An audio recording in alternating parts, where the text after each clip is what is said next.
बाटो एकदमै रमाइलो रहेको छ समलाको र यो चाहिँ हामीलाई ढुङ्गा बिछाइदिएको रहेछ भने साइडमा यो कुरो छ। यो चाहिँ शरीरमा लागेपछि छुटाउन गाह्रो पर्छ। यहाँ टावर रहेछ, एकदमै मनमोहक दृश्य छ र यो माथि नेपालको झन्डा सहित केही व्यक्तित्वहरूलाई देखिँदै पनि छ।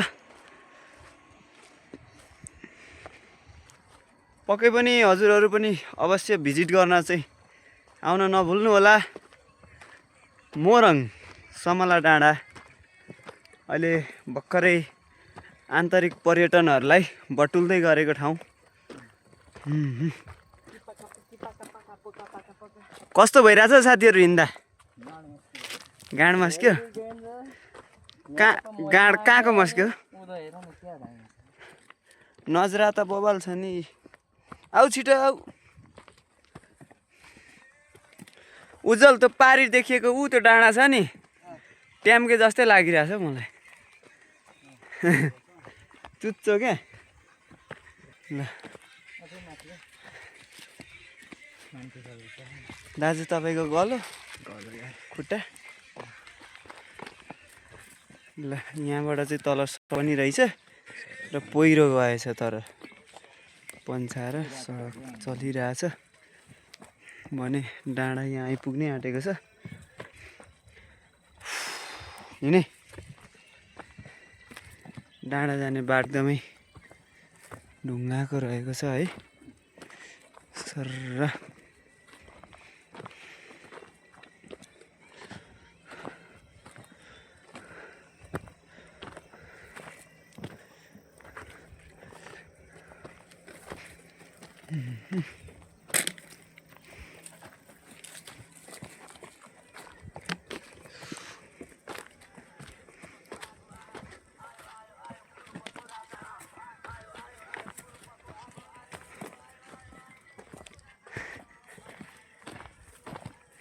केटा हो हामी पनि पूर्वको राजा होइन।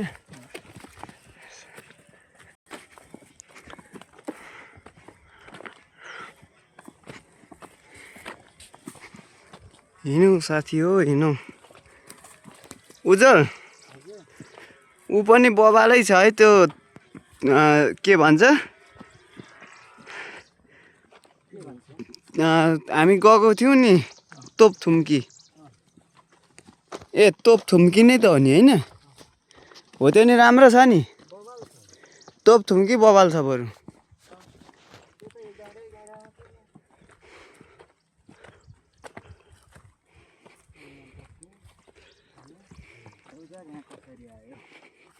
यहाँ उतापट्टि सडक छ। यहाँ अब होटलै बन्न आँटिसक्यो अनि यहाँ पनि अब घर बन्छ अब। उज्जवल यहाँ पो होटलहरू बन्न थालेछन् कि। फाइनल्ली वेलकम टु समला र हामी चाहिँ यहाँ आइपुगिसकेका छौँ भने यो परतिर रहेको उसमा चाहिँ हामीले ल्याएको खानेकुराहरू बसेर खानेछौँ भने यतापट्टि होटलहरू निर्माणाधीन भइरहेको अवस्था देखिरहेका छौँ। हो त्यो मासतिर उ त्यो ढुङ्गामा जाउँ न।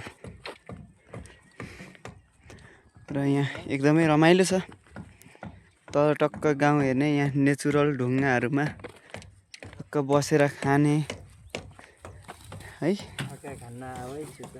ल चटपटी खाएर चाहिँ अब हाम्रो खाजाको रूपमा चटपटी रहेको छ।